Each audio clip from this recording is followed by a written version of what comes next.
total. Eso contrasta claramente con lo que enseñaban los remonstrantes. ¿Lo recuerdan?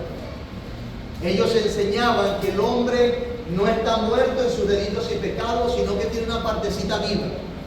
Y esa partecita viva del hombre tiene la capacidad voluntaria, independiente, tiene el deseo de buscar a Dios. ¿Lo recuerdan?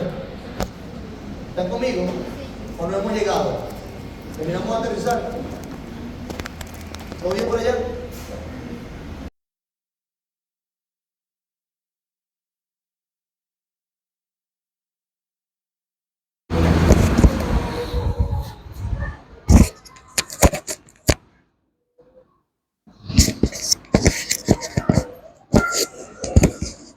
Ahora sí, ¿los tengo conmigo o están en... ¿Ah?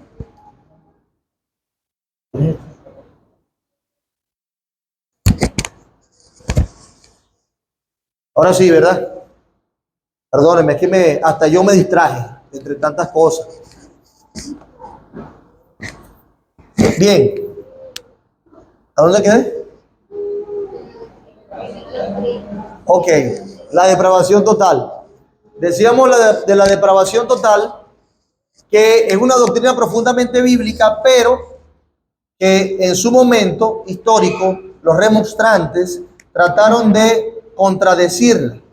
Y el planteamiento era que el hombre no es malo completamente, o que el hombre no está muerto, muertico, ni está ciego, cieguito, sino que tiene algo de vida, algo que les permite buscar a Dios voluntariamente.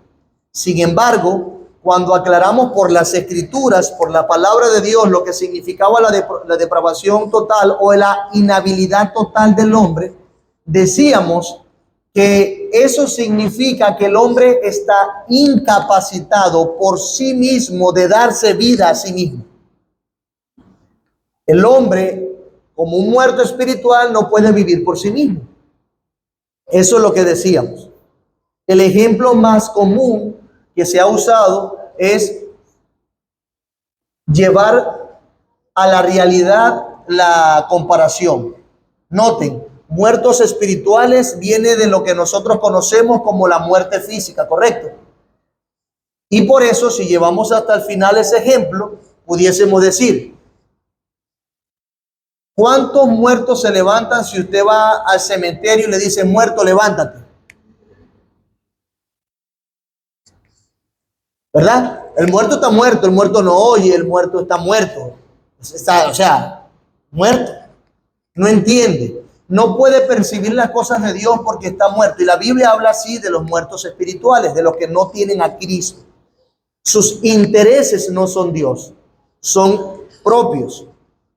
Ahora bien, es diferente a que usted le diga a un enfermo que está, ¿verdad?, medio mareado, debilitado, levántate, y él hace su esfuerzo por levantarse. Pero en el caso de los incrédulos, la palabra de Dios o la antropología bíblica nos enseña que los hombres sin Cristo están muertos en sus delitos y pecados, totalmente inhabilitados para buscar a Dios. De allí lo que dice Romanos 3, no hay justo ni a un uno, no hay quien busque a Dios, no hay quien haga lo bueno, todos se desviaron a una, sepulcro abierto en su garganta, veneno de áspides, con su boca engañan. ¿Lo recuerdan? Ahora, si todos están muertos, muerticos, como estábamos nosotros en su momento, si efectivamente la Biblia enseña acerca de que las personas están depravadas totalmente o inhabilitados totalmente, si eso es así, entonces, ¿cómo puede la persona tener vida? ¿Cómo una persona puede pasar de muerte a vida? ¿Cómo ocurre? ¿Cuál es el fundamento donde se sostiene la regeneración de las personas? ¿Cómo se sostiene la doctrina que fue ilustrada por el profeta Ezequiel en el Valle de los Huesos Secos? ¿Cómo sucede eso? ¿Cómo es posible que una persona pueda pasar de muerte a vida? Y es allí donde entra otro pasaje muy importante. Hubo un episodio del Nuevo Testamento donde Jesús lloró, ¿lo recuerdan? Jesús lloró porque sintió compasión por los que lloraban por alguien. ¿Por quién lloraban esas personas? Por Lázaro. Lázaro murió. Sus amigos y hermanas lloraban mucho. Y cuando Jesús vio cómo ellos lloraban, él tuvo compasión de ellos y lloró. Jesús no lloró porque Lázaro se murió. Jesús lloró porque tuvo compasión de los que lloraban por Lázaro. Eso es lo que dice el pasaje. Porque él claramente sabía que la muerte de Lázaro era para dar gloria a Dios. Era para la gloria de Dios. Y luego de muerto, bien muerto, tanto que ya soltaba un olor, Jesús le dijo: Lázaro, ven fuera. ¿Y sabe qué pasó? Lázaro vino fuera, resucitó. De allí es donde viene, o ese es el contexto de la expresión cuando Jesús dijo: yo soy la resurrección y la vida. El que cree en mí, aunque esté muerto, vivirá.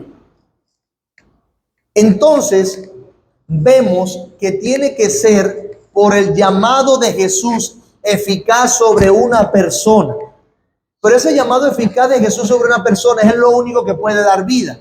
La pregunta es: ¿a quiénes Jesús soberanamente decidió dar vida? A los que eligió, a los que predestinó. Por eso que le decía que esto en inicio es una doctrina que ha sido bastante cuestionada, inclusive luego de ser la norma dentro de la iglesia apostólica, llegó a ser para algunos, por la tergiversación de las escrituras y una mala predicación de la persona de Dios, para algunos una doctrina herética. Pero una cosa es cierto, mi amado hermano, mi amado amigo: ¿Dios es Dios por completo o no lo es? ¿Dios es soberano o no es Dios? El Señor es aquel que tiene todas las cosas en sus manos y ha decretado todas las cosas, o no es Dios. De hecho, si se ponen a pensar, la cualidad más esencial que sostiene la deidad de Dios o la divinidad de Dios, si pudiésemos redundar de esa manera, es que Él creó todo, planificó todo, orquestó todo y es soberano sobre todo. Si no, no sería Dios.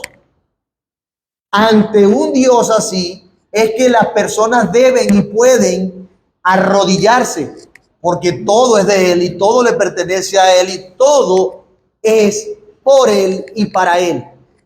De manera que la elección incondicional se sostiene sobre la soberanía de Dios. Y tiene sentido la elección incondicional de Dios. Tiene mucho sentido porque si los hombres están muertos, toda la humanidad está muerta. Desde Adán y Eva todos cayeron y están muertos en sus delitos y pecados. Si desde Adán no hay justo ni aun uno, si efectivamente el deseo de los hombres es de continuo el mal, como dice Génesis 6, y por lo cual vino un diluvio en su momento, si esa es la cualidad esencial del hombre, entonces, si Dios no hubiese elegido, todos fuesen destruidos, todos fuesen condenados, todos fuéramos condenados al infierno, a la condenación eterna.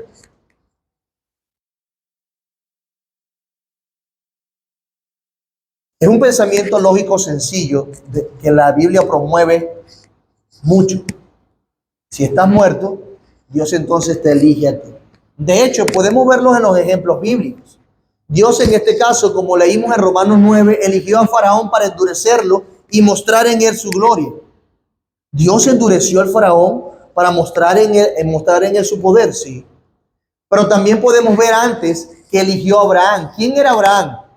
¿Abraham acaso era una persona devota a Dios y por lo cual Dios lo apartó para hacer pacto con él y decir que en sus simientes serían benditas todas las naciones? No. Era de un pueblo pagano. Iba en pos de sus dioses. Y Dios se reveló a él y lo apartó. Dios eligió a Abraham para que cumpliese sus propósitos eternos. Lo mismo pasó con Moisés. Lo mismo pasó con los discípulos. Jesús dijo, ustedes no me eligieron a mí. Yo los elegí a ustedes. Lea Juan capítulo 13 en adelante, en el capítulo 15 podrán verlo. La elección divina es una doctrina profundamente bíblica y que se sostiene en la soberanía de Dios. Por eso es que los contrarremonstrantes o los calvinistas en ese sentido histórico-teológico hicieron todo lo necesario para demostrar por la palabra de Dios que no solamente los hombres estaban muertos en sus delitos y pecados, sino que también Dios había elegido y ha elegido soberanamente conforme a su beneplácito todos aquellos que serían salvos. Pero antes que su cerebro se altere más, eso es una realidad que solamente Dios sabe por completo y entero. Nosotros no. Nosotros no estamos llamados a entender el insondable pensamiento porque ni siquiera podemos de Dios. Sabemos que Dios eligió ¿a quiénes? ¿A quiénes? A los que creen en Él. E intentar conciliar la soberanía de Dios y la responsabilidad del hombre es una ardua tarea, pero es posible en la medida que nosotros seamos consistentes con lo que la Biblia enseña. Por eso, cuando nosotros hablamos de la elección de Dios, debemos recordar que eso es algo que está en el pensamiento de Dios por completo. Él conoce a los escogidos de principio a fin en toda la historia de la humanidad, inclusive aquellos que no han nacido. Él lo conoce perfectamente y todos están escondidos en Cristo Jesús. Pero nosotros no sabemos eso por entero. El punto es que si la Biblia dice y enseña que Dios es soberano, Él es soberano. Si la Biblia dice y enseña que Dios eligió, Él eligió. Si la Biblia dice y enseña que los hombres se van al infierno por sus pecados porque despreciaron a Dios, efectivamente así es. Por eso es que es consistente desde el punto de vista lógico. Si todos están muertos en sus delitos y pecados y nadie se merece el infierno y nadie se merece el cielo, todos el infierno, entonces, ¿cómo pueden ser salvos? Dios los salva. Dios los elige. Dios tiene un remanente, así hablaron los profetas del antiguo pacto. Es como si toda la humanidad, yo siempre que voy a explicar esto me acuerdo de una película de los Power Rangers. ¿Ustedes no la vieron? Cuando estaban todos hipnotizados caminando al precipicio y vinieron los Power Rangers y le quitaron el encanto que le había hecho, ¿quién era? Rita, era la cosa, ¿verdad? Bueno, porque precisamente todos los hombres caminando un precipicio y Dios le abrió los ojos a esos hombres para que no cayesen en el precipicio de la condenación eterna. De allí que la elección incondicional tenga su lugar porque nos permite, además, darle toda la gloria a Dios. Si Dios es quien elige, ¿de quién es la gloria? Y saben que dice Efesios 2:8, ya no lo sabemos, no por obras, para que nadie, de allí que sea un don. El que da el don es el soberano, es el misericordioso. Para proseguir, quiero poner esto sobre la mesa. ¿Era o no era justo que Dios condenara a todos los hombres? Todos pecaron, todos se desviaron a una. Dios debía hacer juicio. Dios debía castigarlos.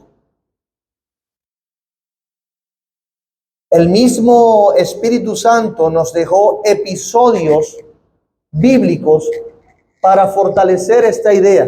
¿En dónde? Bueno, lo dejó en un evento cataclístico que ocurrió en el mundo. ¿Cuál fue ese? El diluvio. Y hermano, lo que pasa es que quiero asentar bien en sus mentes el hecho de que Dios es justo. Cuando los hombres se desviaron todos, Dios decidió raer la tierra. ¿A través de qué? De un diluvio. Pero algunos hallaron gracia delante de los ojos de Dios, Noé y su familia.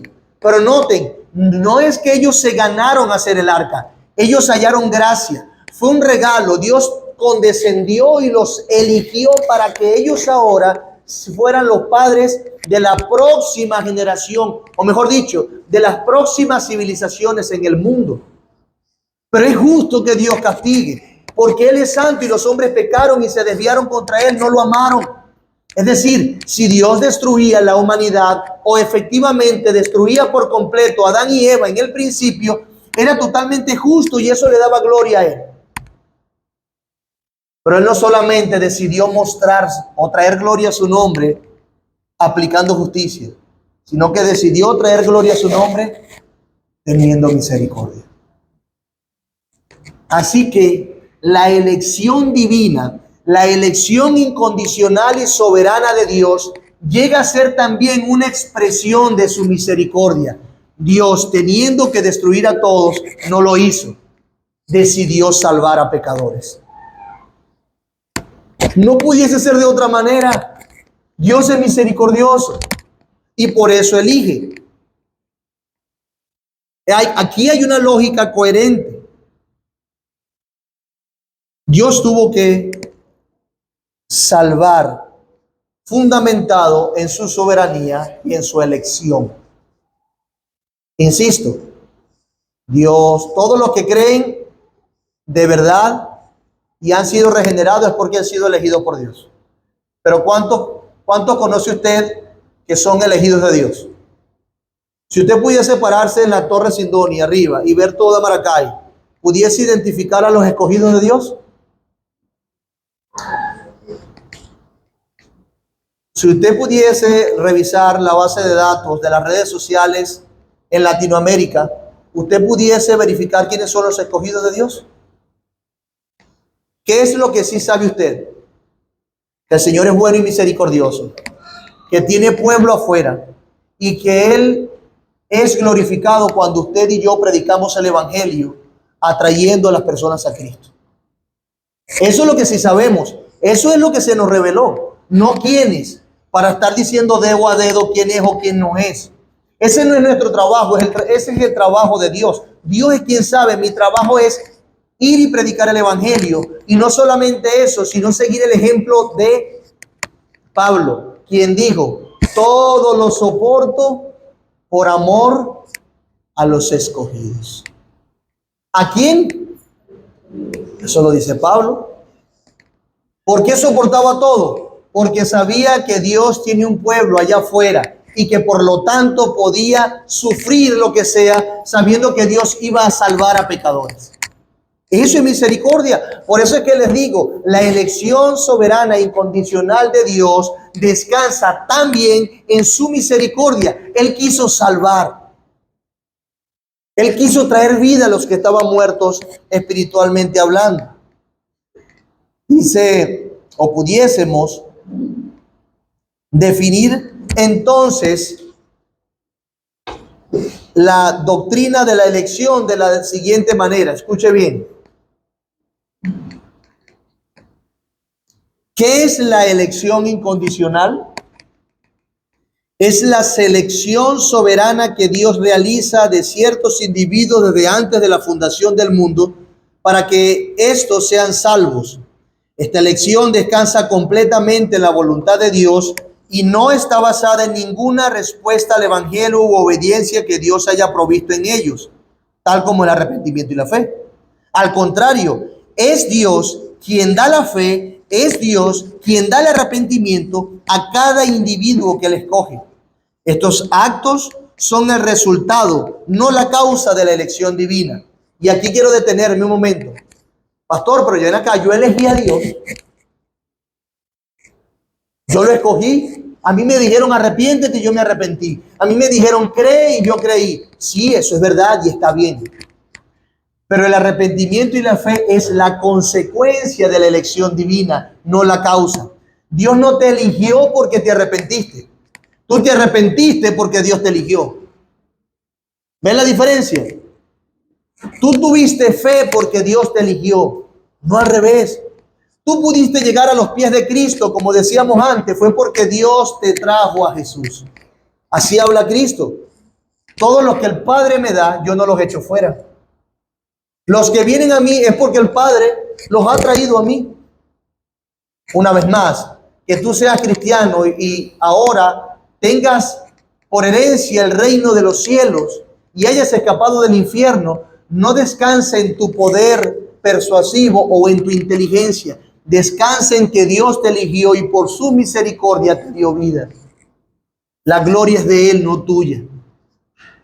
Tú llegas a Cristo entendiendo que te arrepentiste, pero cuando lees la Biblia te das cuenta, si es que yo por mí mismo nunca pude haber cambiado. Es que por mí mismo, yo lo intenté tantos años. Yo lo hice tantos años. El Señor me tuvo que haber abierto el entendimiento. Él me eligió, Él me dio vida. Así que la elección no es determinada por alguna virtuosa disposición provista en el hombre o prevista en el hombre. Aquellos que Dios soberanamente escoge, los atrae a través del Espíritu a una aceptación voluntaria de Cristo. De modo que la causa final de la salvación está en que Dios escoge para salvación al pecador, no en que el pecador escoge a Cristo. Repito, la causa final de la salvación está en que Dios escoge para salvación al pecador, no en que el pecador escoge a Cristo.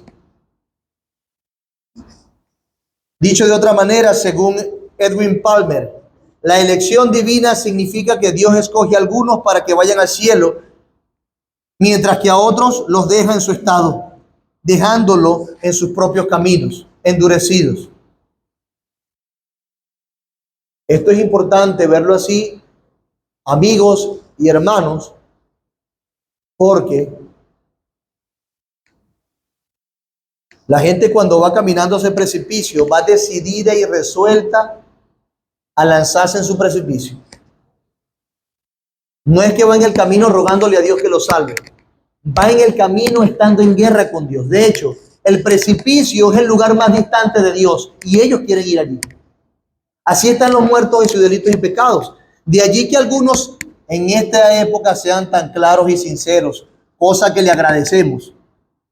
Yo me voy para el infierno, está bien que me vaya para el infierno, me quemaría las pailas del infierno tranquilo, pero yo voy a hacer lo que a mí me dé la gana. ¿No se los han dicho alguna vez? A mí me lo han dicho. Esa es la realidad del hombre.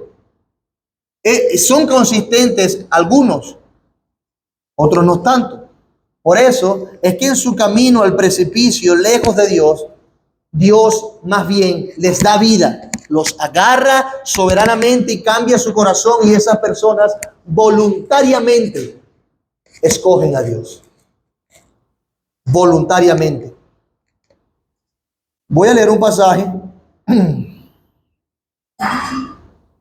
o mejor dicho, voy a pedirle que ustedes lo lean.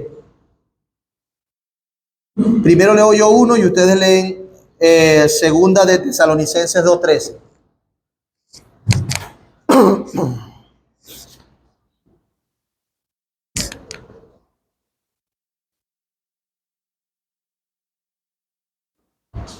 Voy a leer yo Romanos.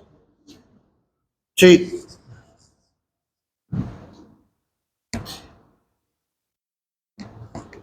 Y ustedes leen segunda de Tesalonicenses 2:13. Primero leo yo Romanos.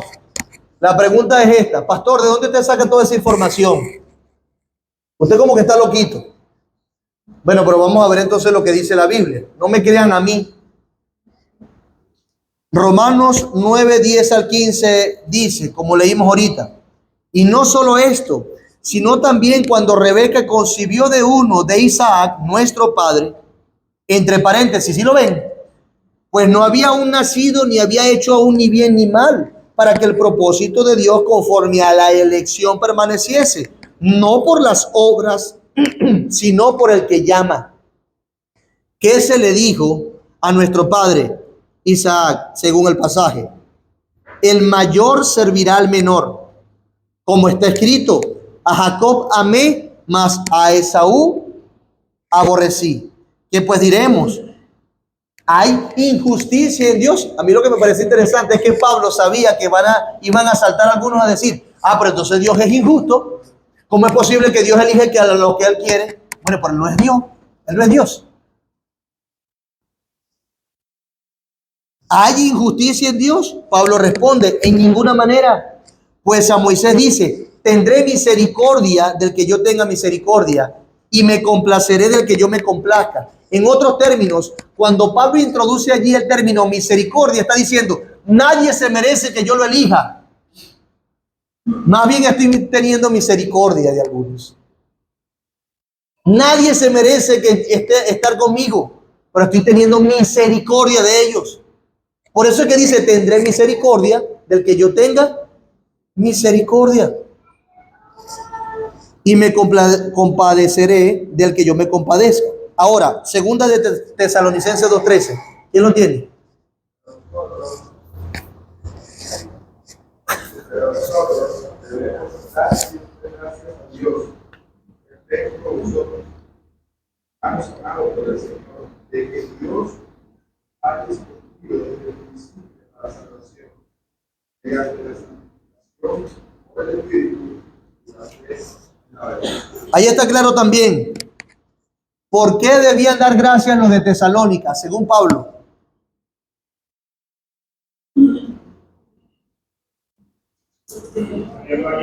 Muy bien, de que Dios lo haya escogido ¿desde cuándo? Desde el principio, muy bien. ¿Para qué los escogió? Para salvación. ¿A través de qué? Y la fe, la verdad. Ahora busquen Efesios capítulo 1.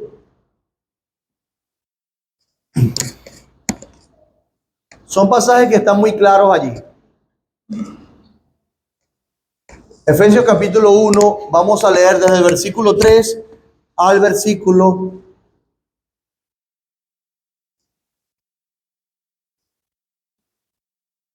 11.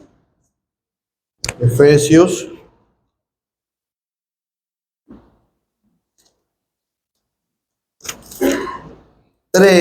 pues 1, desde el 3 al 11. Lo voy a leer para ustedes. ¿Lo tienen en sus Biblias? Voy a ir haciendo preguntas mientras voy leyendo, ¿ok? Así que téngalo allí en la mano. Comienza diciendo, bendito sea el Dios y Padre de nuestro Señor Jesucristo, que nos bendijo con toda bendición espiritual en los lugares celestiales en Cristo, según nos escogió en Él. ¿En quién nos escogió? ¿Cuándo? ¿Con qué propósito? Muy bien. ¿Por qué causa? Por su amor nos predestinó. ¿Nos predestinó para qué? Para ser adoptados hijos suyos. ¿Por medio de quién? Ok. ¿Según qué afecto? ¿Según la voluntad de quién? ¿Del que el que es elegido o quien elige? Según el puro afecto, para alabanza de la gloria de su gracia. ¿Qué quería alcanzar Dios al salvar por su voluntad a algunos? La gloria de su gracia. Quería traer gloria a sí mismo, con la cual nos hizo aceptos en el amado. ¿Quién es ese amado? ¿Es usted? ¿Soy yo? Cristo, en el amado. Nos aceptó ¿en quién? En Cristo. En Él tenemos redención por su sangre, el perdón de pecados según la riqueza de su gracia. Escucha bien, pon tu mirada en mí un momento. Nota que Él está llevando la misma lógica. Todos están muertos. Dios, para mostrar su gloria, la abundante riqueza de su gracia y su misericordia, elige. ¿Y cómo los hace parte de su familia? ¿Cómo los perdona? ¿Los perdona a través de quién? De Cristo.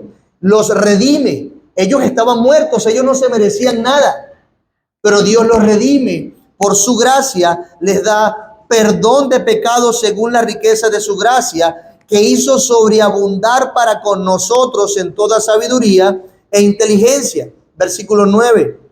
Él nos dio a conocer el misterio de su voluntad según su beneplácito. ¿Qué nos dio a conocer? El misterio de su voluntad. Vean que es algo que sobrepasa nuestro pensamiento, pero nos lo dio a conocer por su palabra, según lo que él quiso, su beneplácito, el cual se había propuesto en sí mismo. ¿Cuál? De reunir todas las cosas ¿en quién? En el cumplimiento de los tiempos establecidos, así las que están en los cielos como las que están en la tierra. En él asimismo tuvimos herencia, habiendo sido predestinados conforme al propósito del que hace todas las cosas según el designio. ¿Qué cosas hace según su voluntad Dios? Todas las cosas según el pasaje. Y aquí es donde decimos, bienvenidos todos los que se rindan al Dios soberano y que crean que Él se ha revelado en su palabra. Y también llamamos al arrepentimiento a todas aquellas personas que se sigan resistiendo al Dios soberano y que se den cuenta que si se siguen resistiendo al Dios soberano perecerán. Pero si crees, Dios entonces, o tú estás dando evidencia de que Dios te eligió. Por eso nosotros, como Pablo dijo, predicamos indiscriminadamente a todo tipo de personas. Todos necesitan a Cristo. Lo único que puede salvar de la condenación eterna, en otras palabras, lo único que puede salvar a las personas de su propio pecado es Cristo. Por eso lo predicamos. Dios reveló su voluntad y quiso que así sea. Y así entonces va armonizando la doctrina de la elección incondicional con la depravación total y con la responsabilidad que todos los creyentes tenemos de predicar el evangelio. Y si alguno quiere gloriarse, bueno, yo soy elegido, tú no, porque no has creído. Yo soy del reino de los cielos. Soy Jehová Junior, dicen algunos por ahí. Bueno, déjame decirte que Dios eligió de lo vil y de lo menospreciado del mundo. ¿Tú sabes por qué te eligió Dios? Porque eres lo vil y lo menospreciado del mundo. Entonces, la elección, antes de promover el orgullo y la arrogancia, promueve la humildad profunda, sabiendo que si hubiese sido por ti mismo, todavía estuvieses muertos en tus delitos y pecados y reos del infierno. Por eso, según estos pasajes, podemos leer más, el tiempo ya se nos acabó, pero quisiese terminar con esta reflexión. Nosotros llamamos al arrepentimiento a todas las personas porque queremos que Dios los salve. Y actuamos con el pensamiento limitado. Dios sabe que somos limitados en nuestro pensamiento y que no conocemos en detalle todos los designios de Dios y las particularidades de todos sus planes redentores. No lo conocemos, pero sí lo que ha revelado. Y Él sabe y nos pide que actuemos como tales. ¿Conoces tú la mente inescrutable de Dios? No, solo lo que ha revelado. Y en lo que Dios ha revelado de sí mismo en su palabra, nos enseña: ama a los pecadores como yo los amo, busca el bien de tus enemigos y llama a todos a que vengan a Cristo. Porque cada vez que tú llamas a las personas, ven a Cristo, Él puede salvarte. Mira, tus pecados son muchos. Él puede hacer de tu vida una vida digna del cielo. Ven a Cristo, date cuenta de las situaciones que has hecho contra Dios. Toda esa predicación nos dice que si la gente no se arrepiente, ¿qué está demostrando? Está confirmando la doctrina de la depravación total. La gente escucha de Cristo y no quiere a Cristo.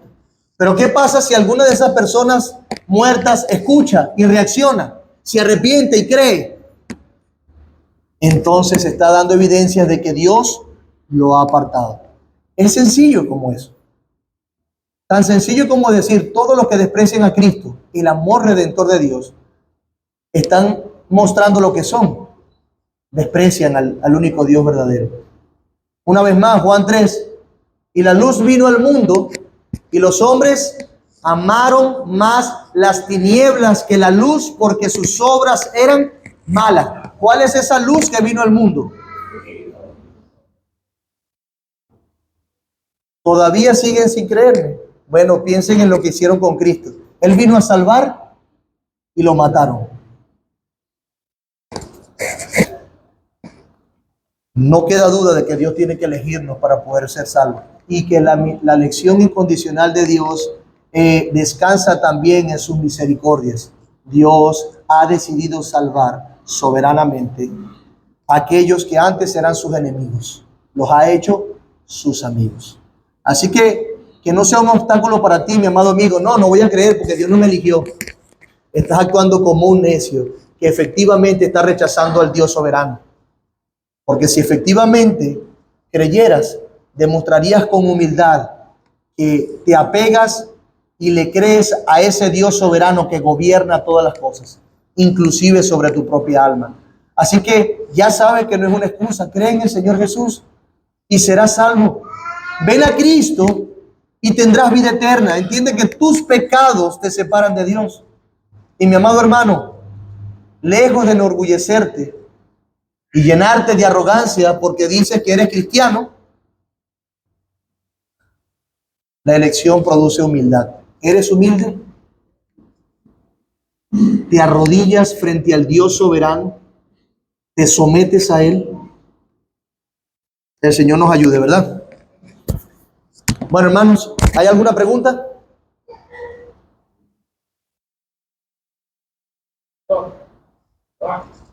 Una pregunta. Ajá. Primera Timoteo capítulo 2. Dice el capítulo 2, versículo 1, dice: exhorto ante todo que se haga rogativas, oraciones, peticiones y acciones de gracia por todos los hombres. Correcto. Por los reyes y por todos los que están En eminencia. para que vivamos quietos y responsablemente en toda piedad y honestidad, porque esto es bueno y agradable delante de Dios nuestro Salvador, el cual quiere que todos los hombres sean salvos y vengan al conocimiento de la verdad. Sabemos que Dios es soberano. Yo creo que Dios es soberano y Él es el que elige. Estoy totalmente claro a eso y convencido. Pero este pasaje dice que Él quiere que todos los hombres sean salvos. Sí. ¿Tienes esa duda? Perfecto. Pablo le escribe a Timoteo, y eso es uno de los versículos que pareciese contradecir esta verdad, pero no lo es.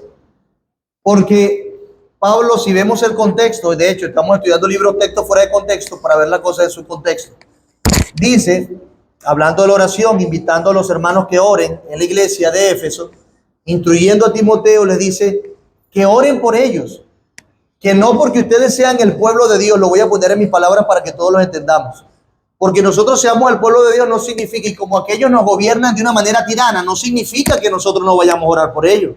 Al contrario, oremos por los que están en eminencia, por los que están gobernando, así sean o nos parezcan malos, para que podamos vivir quieta y reposadamente. Porque Dios efectivamente no vino a salvar solamente a los pobres y débiles. Dios vino a salvar a todo tipo de personas. Dios quiere que todos los hombres sean salvos, que todo tipo de personas sean salvos. No solamente el grupo pequeño este o aquel grupo pequeño, sino que de todo tipo de personas Dios eligió. José de Arimatea, Nicodemo, que eran ricos, personas apoderadas, famosas, con buen entendimiento, pobres también. Entonces, el pasaje apunta no a expresar el deseo soberano de que todos los hombres sean salvos. De lo contrario, si Dios quiere, en esa expresión, como lo traduce Reina Valera, que todos los hombres fueran salvos, ¿sabe qué va a pasar? Todos los hombres son salvos. La pregunta es por qué Pablo habló de la elección del infierno y por qué Jesús habló del infierno de los que no creen en él. ¿Sí te das cuenta? Por lo tanto, Pablo lo que comunica es no los hombres en su totalidad, sino todo tipo de personas. No, yo no le voy a predicar a los ricos, estos no tienen ni salvación. No le voy a predicar a los políticos porque es lo peor. Los políticos no van a ser salvos nunca. Son malos. No, no, ora por ellos y predícale, porque Dios quiere que, y ha salvado a gente de toda lengua, de toda tribu, toda nación, de toda característica social. De allí que diga que todo, quiere que todos los hombres sean salvos. Ahora bien, los teólogos han llamado en el tiempo este asunto la voluntad permisiva o la voluntad decretiva de Dios, o sea, que Él decreta. Una cosa es el pensamiento insondable de Dios, donde ha ordenado todas las cosas, que no lo conocemos por completo, pero lo que Dios sí ha querido revelar de sí es que Él no quiere la muerte del impío. Es decir, Dios no se presenta como un Dios tirano que se complace de castigar y destruir a los malos, o mejor dicho, a todas las personas con un tipo de, ¿cuál sería el término? El término es como si fuese macabro, ¿sabe? Sí, es lo que Dios se revela como el Dios que está dispuesto a salvar a todos aquellos que se arrepienten de sus pecados y que es misericordioso, lento para la ira y grande en misericordia. Por lo tanto, sí, de hecho, Sam Waldron escribió un libro últimamente porque los calvinistas o los hipercalvinistas estaban tratando de socavar la libre oferta del evangelio. Los hipercalvinistas dicen, como Dios eligió, entonces no prediquemos el evangelio porque los elegidos se van a salvar ya. Error, así no habla la Biblia. Yo soy calvinista y eso no es lo que quiere decir el calvinismo. Por lo tanto, Sam Waldron escribió el libro acerca de la libre oferta del evangelio. Dios espera que se le predique a toda lengua, a toda tribu y a toda nación, a todo tipo de hombre. Dios genuinamente ofrece y oferta la salvación a todos los hombres para que se arrepientan y vengan a Cristo. Pero no todos quieren. De hecho, una vez más, eso es lo que los condena más. Aquí estoy yo. Ok, no me crean en la elección incondicional. Vengan todos a Cristo. ¿Cuántos vienen a Cristo? ¿Cuántos vienen? ¿Sí te das cuenta? Por lo tanto, Dios sí, Él se reveló como el Dios bondadoso que quiere que los hombres sean salvos. Y los hombres no quieren ser salvos. Por eso es que la luz vino al mundo, pero los hombres amaron más la tiniebla que la luz porque sus obras eran malas. No quieren que sus obras sean reprendidas. Timoteo, todo tipo de personas, no todos los hombres en su totalidad. Pero quise argumentar un poquito más para que todos entendamos la idea. Luis, y terminamos. La semana que viene seguiremos con el tema.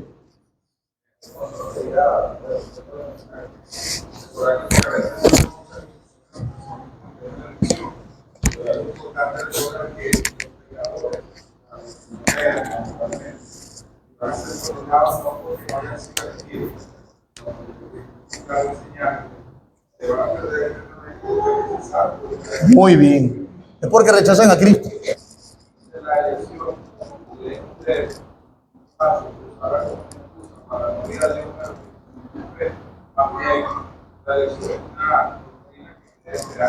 Amén.